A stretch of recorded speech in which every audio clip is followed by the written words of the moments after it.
Hi friends, welcome to Palnadu kitchens.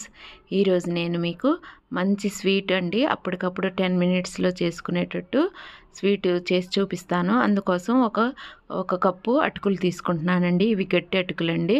అటుకుల్ని శుభ్రంగా కడిగి మనం కొంచెం వాటర్ పోసి నానబెట్టుకుందాము. వాటర్ పోయకపోయినా అవసరం లేదండి, కడిగి అట్ట పక్కన పెట్టుకుంటే ఆ తడికి నానిపోతాయండి.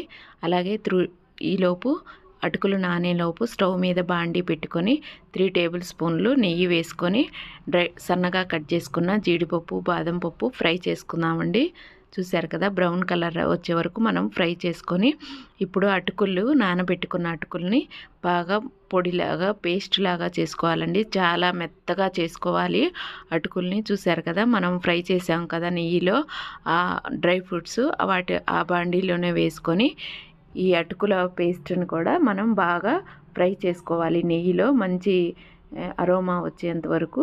చూశారు కదా, ఈలోపు ఏ కప్పుతో అయితే మనం అటుకులు తీసుకున్నామో ఆ కప్పు బెల్లం తీసుకొని బెల్లాన్ని కరిగించుకోవాలండి. చూశారు కదా, మధ్య మధ్యలో దీన్ని కలుపుతూ ఉండాలండి. మీరు స్వీట్ కావాలనుకుంటే ఎక్కువైనా వేసుకోవచ్చండి. నేనైతే ఆ గిన్నె వేసాను. మధ్య మధ్యలో 2 టేబుల్ స్పూన్లు నెయ్యి వేసుకుంటూ ఈ అటుకుల స్వీట్ని కలుపుతూ ఉంటున్నాను. ఈలోపు బెల్లం కరిగిపోయిందండి. చూశారు కదా, బెల్లం వడపోసుకుంటున్నాను. చూశారు కదా, మీరు స్వీట్ ఎక్కువ కావాలనుకుంటే ఎక్కువ వేసుకోవచ్చండి, తక్కువ కావాలనుకుంటే తక్కువ వేసుకోవచ్చు. నేను వేసిన క్వాంటిటీ చాలా సరిపోయిందండి కరెక్ట్గా. చూశారు కదా, కొంచెం యాలకులు కూడా దంచి వేశాను. ఇప్పుడు మనం లో ఫ్లేమ్లో పెట్టుకొని మధ్యలో మధ్యలో నెయ్యి వేసుకుంటూ మళ్ళీ పాకం దగ్గర పడే వరకు, గట్టి పడే వరకు మనం ఇలా 5 మినిట్స్ మనం కలుపుతూ ఉండాలండి, అడుగంటకుండా.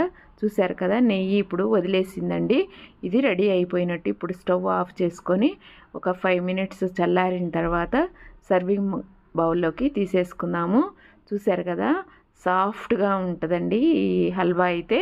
చూశారు కదా, అప్పటికప్పుడు మనకు 10 మినిట్స్లోనే మనం చేయొచ్చు అటుకుల హల్వా అండి. ఈ వీడియో మీకు నచ్చినట్లయితే లైక్ చేయండి, షేర్ చేయండి.